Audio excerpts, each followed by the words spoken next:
Welcome back in Chetna's food point. तो friends, आज हम बनाएंगे कुछ बहुत सिंपल से इजी और ट्रिक्स के साथ घी और मिठास से भरपूर स्वादिष्ट ऐसी पूरन पोली। अपना ट्रेडिशन तो भैया आज भी वही कहता है कि आने वाले नए साल के पहले दिन कुछ मीठा जरूर बनना चाहिए। और यदि आपकी पूरन पोली फटती है, उसमें दरारें आती है, तो इस बताई हुई ट्रिक के साथ आप अगर पूरन पोली को बनाएंगे तो आपकी पूरन पोली में कभी भी दरारें नहीं आएंगी। इसके लिए आपको वीडियो एंड तक देखना होगा। बस एक छोटी सी रिक्वेस्ट, चैनल को सब्सक्राइब जरूर करिएगा ताकि सारी रेसिपी से आप भी जुड़ सकें।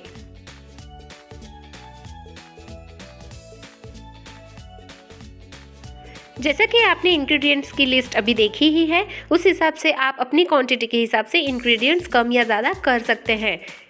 मैंने ये चना दाल लगभग 4 कप ली है और फिर इसे कुछ देर भिगाकर अच्छे से पका ली है प्रेशर कुकर में। यह है पूरन बनाने का ट्रेडिशनल हैंड मशीन। वैसे तो आप सभी इसे पहचानते ही होंगे, लेकिन अगर आपके पास ये मशीन नहीं है तो आप मिक्सर जार में भी इसे पूरन को बना सकते हैं। सबसे पहले इस तरह से एक पतीला ले लेंगे, उसमें इस तरह से मशीन को हमें रख लेना है। इसके अंदर पकी हुई चना दाल को बिना पानी के, पानी निथार कर मतलब इस अच्छी तरह से दाल को इसमें डालकर इसे इस तरह से हैंड से रोटेट करना है। इसे हमें इस तरह से हैंडल को पकड़कर हाथ से घुमाना होता है। इस प्रोसेस की वजह से दाल एकदम अच्छे से मैश होकर नीचे बॉल में आ जाएगी। ये देखिए, नीचे इस तरह से दाल निकलकर तैयार है। ये प्रोसेस बिल्कुल भी हार्ड नहीं है, थोड़ा समय ज़्यादा ले सकती है, लेकिन इसकी वजह से जो अपनी पूरन पोली का टेस्ट आएगा वो अमेजिंग होगा। इसी तरह पकाई हुई चना दाल को हम मशीन से निकाल लेंगे। अब बारी आती है शक्कर की। 1 कटोरी चना दाल के लिए 1 कटोरी शक्कर हम लेंगे। अपने घर पर जैसे मिठास पसंद करते हो वैसे आप शक्कर भी कम ज़्यादा कर सकते हैं। यह शक्कर हमें ठीक बॉटम के पैन में लेनी है। इस तरह से पकी हुई चना दाल मशीन से निकालकर बिल्कुल परफेक्ट तैयार है। इसमें किसी भी प्रकार के डम्स या ऐसा कुछ भी नहीं है, देख सकते हैं। इसकी वजह से अपनी पूरन पोली अच्छी बनेगी।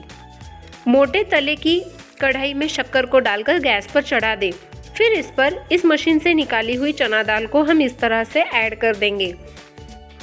कढ़ाई का या पैन का तला मोटा इसलिए होना चाहिए क्योंकि शक्कर की चाशनी बनेगी और वो नीचे चिपकनी नहीं चाहिए। अब खूब अच्छी तरह से इसे मिक्स कर ले।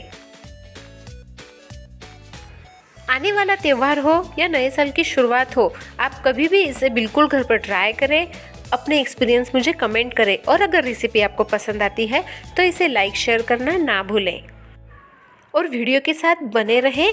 आपको एक बहुत अच्छी ट्रिक पता चलेगी जिससे कि आप कोई भी पूरन पोली या पराठा बना सकते हैं।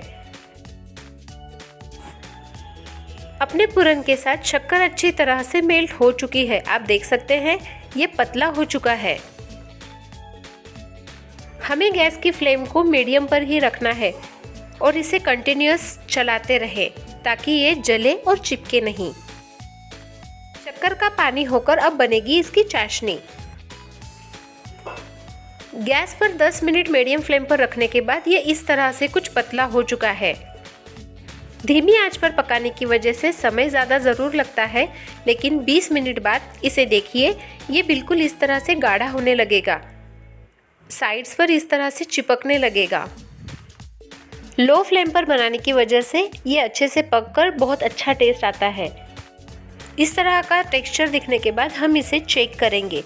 अपने हाथों को पानी से गीला कीजिए और फिर इस पर इस तरह से धीरे से रखिए। अगर ये पूरन हाथ को चिपक कर नहीं आता है, इसका मतलब ये देखो परफेक्टली तैयार है।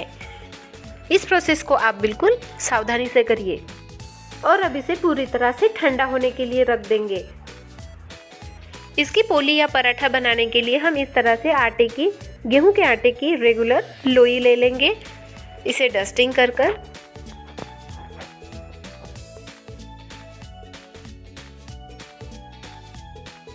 बेलते हुए बड़ा कर लेंगे।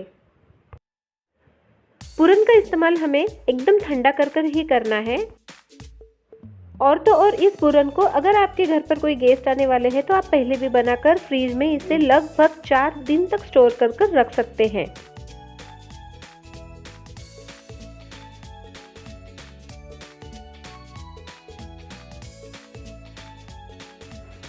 रोटी बिलकर तैयार है। बनाए हुए पूरन से कुछ इस तरह से हिस्सा लेकर हम इस रोटी पर ऐसे रख कर दूसरी तरफ से बेली हुई रोटी को इस तरह ऊपर से ढक देंगे। उसके सारे किनारों को आपस में फिक्स कर देंगे। हो सकता है आपके पास घर पर कोई कुकी कटर हो या फिर इस तरह से शार्प एज वाली कटोरी का इस्तेमाल कर हम एक्स्ट्रा का आटा हटा लेंगे। ये देखिए बिल्कुल इस तरह से, और ये आटा अगले पराठे में यूज आ जाएगा। इस पराठे को बिल्कुल प्यार से हैंडल करें, ये बहुत नाजुक होता है। इसे धीरे से इस तरह से डस्टिंग कर फिर से बेलन से एक बार हमें बेल लेना है।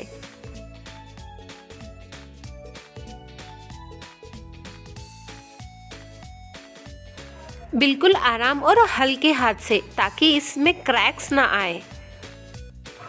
आप देख सकते हैं एक्स्ट्रा का आटा हमने हटा दिया था, इसकी वजह से इस पर सिर्फ आटे की एक हल्की सी लेयर है, अंदर पूरा पूरन भरा हुआ है। अब इसे सेकने के लिए अपने तवे को या पैन को अच्छी तरह से गर्म कर लें, उस पर अपनी पोली को डालें। मीडियम फ्लेम पर इसे हमें बड़ी सावधानी और आराम से सेकना होता है।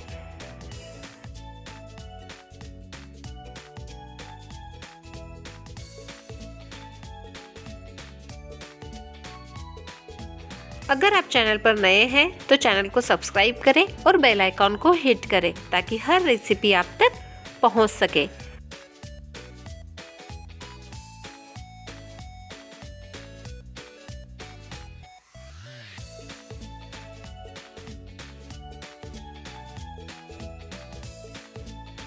अगर आपको पूरन पोली या कोई पराठा बनाना नहीं आता है तो आप इस ट्रिक से अगर बनाएंगे, जैसे कि हमने वीडियो में कटोरी की हेल्प से बनाया है, तो आपका पराठा कभी भी नहीं बिगड़ेगा। इसे हमें दोनों तरफ से हल्का घी लगाकर अच्छे से सेक लेना है।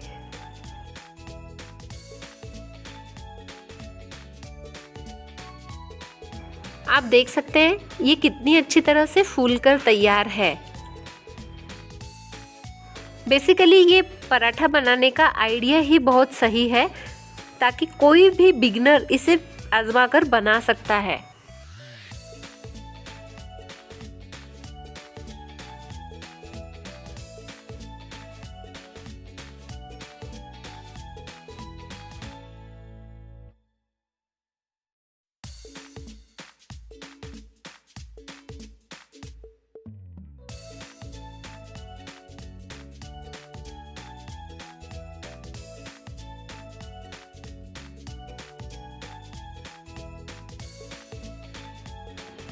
वाव, बहुत सही। देखिए दोनों तरफ से अपनी पूरन पोली सिककर तैयार है। अब ये प्लेटिंग करने के लिए बिल्कुल रेडी है। वो पूरन पोली ही पूरन पोली नहीं कहलाएगी जिसमें घी की कमी हो। इसे हम अच्छे से घी लगाकर सर्व करेंगे। अच्छे से तवे से उतारने के बाद गर्मा गर्म इस पर इस तरह से घी लगाकर और इसे कुछ इस तरह से, लेकिन गर्म होने की वजह से सावधानी से फोल्ड करें। इस मीठे पराठे को महाराष्ट्रियन और राजस्थानी दोनों भी थालियों में सर्व किया जा सकता है। तीखे मसाले वाली चटकदार आमटी के साथ या फिर फीकी अपनी कढ़ी और उस पर लगाए हुए तड़के के साथ इसे सर्व करें। इसके साथ भजिया, पकोड़ा और अचार ये भी अगर हो तो वाह भाई, मज़ा ही आ जाए। यह अमेजिंग डिश सर्व करने के लिए तैयार है। थी ना पराठा बनाने की एक गजब स्टाइल, तो इसे घर पर ज़रूर ट्राई करें, लाइक करें, शेयर करें। तो दोस्तों अपना ख्याल रखिएगा। Thanks for watching Chetna's food point.